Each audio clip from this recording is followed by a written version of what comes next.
Hey, Mark again from Rainmaker Consulting.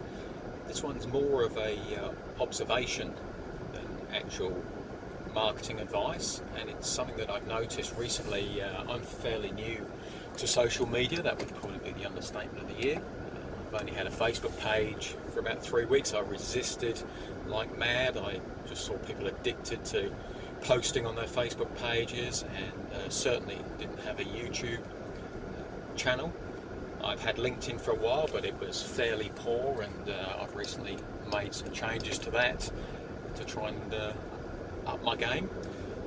The thing I've really noticed when I'm looking around at certain videos on YouTube and Facebook is there seems to be this feeling that to be a successful entrepreneur, you need to be driving a Ferrari or a Lamborghini, you need to live in a big house, wear a $20,000 plus watch, potentially have a big boat, and if you're really super successful, you'd obviously have your private jet.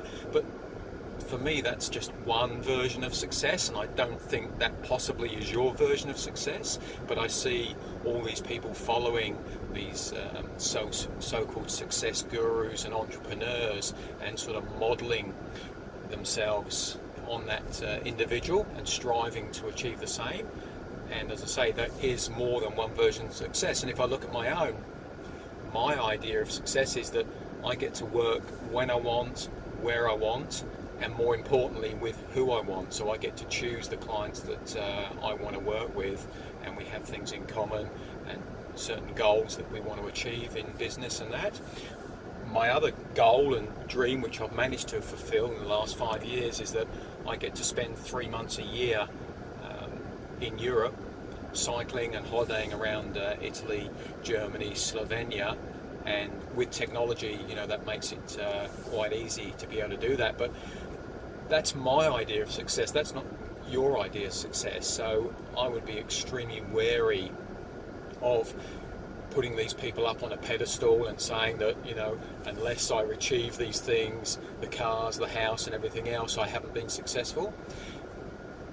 It seems to be that you get to a certain point of income and you're having a comfortable life.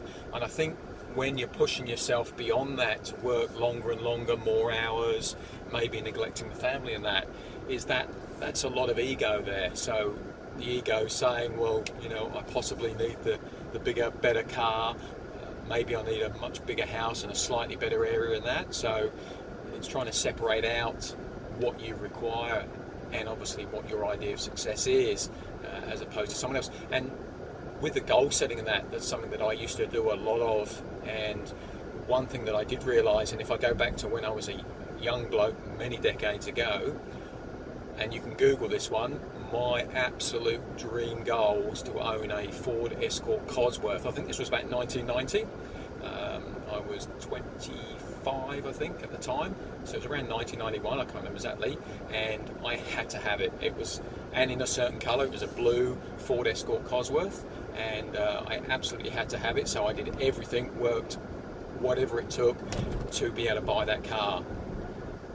But you know what? Probably about a week after taking possession of the car and driving it around, it was an absolute hoon machine. It used to attract every drop kick, every hoon wanted to have a race with me and burn me up, and it was actually quite an uncomfortable and noisy car to drive. At the time, being pretty young, the attention obviously I got was fairly good for the ego, but about a week later I started to regret that decision. And there's nothing more disappointing, I think, than setting a goal and then getting that goal and then being really disappointed that, it didn't give you that feeling long term, obviously that buzz, and it then turns out to be a fairly shallow and hollow thing. And I can't remember who it was. I think it was Bob Proctor, You Were Born Rich, about 20 years ago. I heard him say, he was talking to someone one-on-one, and they said, look, Bob, this is all very well and good having these goals, setting these goals, but what happens if I set a goal and I don't make it? What happens if I set a goal and I fail? Bob's answer was absolute gold. He said, you have a goal that's worth failing for, and by that I mean a big goal. So yeah, it's just an observation, and if I don't get it down on video as I think about it, it probably will never happen. So hopefully, there's some benefit from you. I'm not going to tell you to go to rainmakingconsulting.com.au because this isn't really a marketing sales type thing, although maybe it is in a way. But just thought I'd shoot that quick one and have a bit of a vent. Cheers.